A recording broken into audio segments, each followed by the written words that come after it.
Aujourd'hui, on va consigner cette armoire. Première étape, pré-identification. Donc je cherche à savoir si j'ai un câble d'alimentation ou deux câbles d'alimentation. Est-ce que j'ai une source d'énergie alternative, comme par exemple des présences de condensateurs ou des batteries.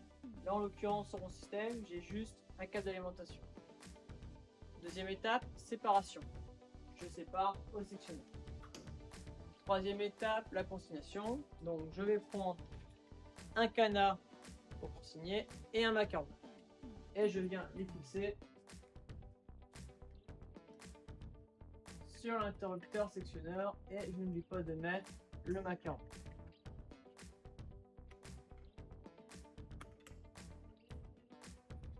Je garde bien la clé. Quatrième étape, l'identification. Donc je vais prendre les schémas de mon installation et je vais venir vérifier que j'ai coupé le bon départ. Donc là, tac tac tac, c'est ce départ là. Ensuite, une fois que j'ai vérifié que j'ai bien coupé le bon départ, je mets mes EPI. Casque avec visière.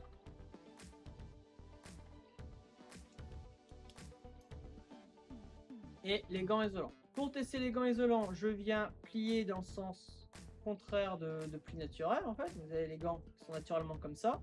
Et je viens les plier dans le sens contraire. Je viens passer comme ceci et je fais un tour. Hop, je tiens bien et je viens vérifier en appuyant légèrement s'il n'y a pas de fuite d'air. Une fois que j'ai testé le premier gant, je le mets. Un gant testé est un gant mis. Deuxième gant, même chose.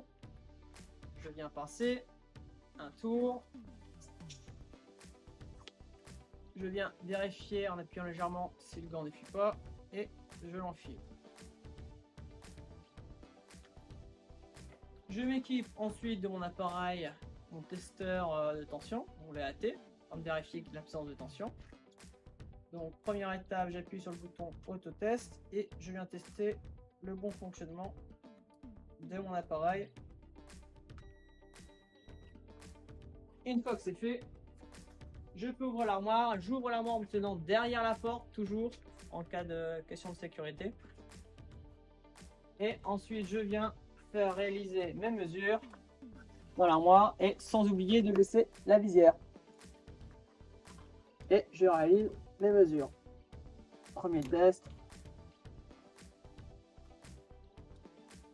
Je reteste l'appareil. L'appareil fonctionne. Phase 2. Hop.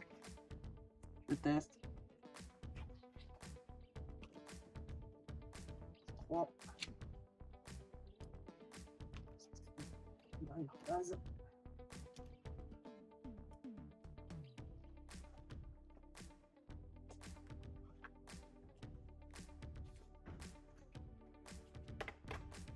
Une fois fini, je peux procéder à la pose de la mat ou de la MCC si j'en dispose une.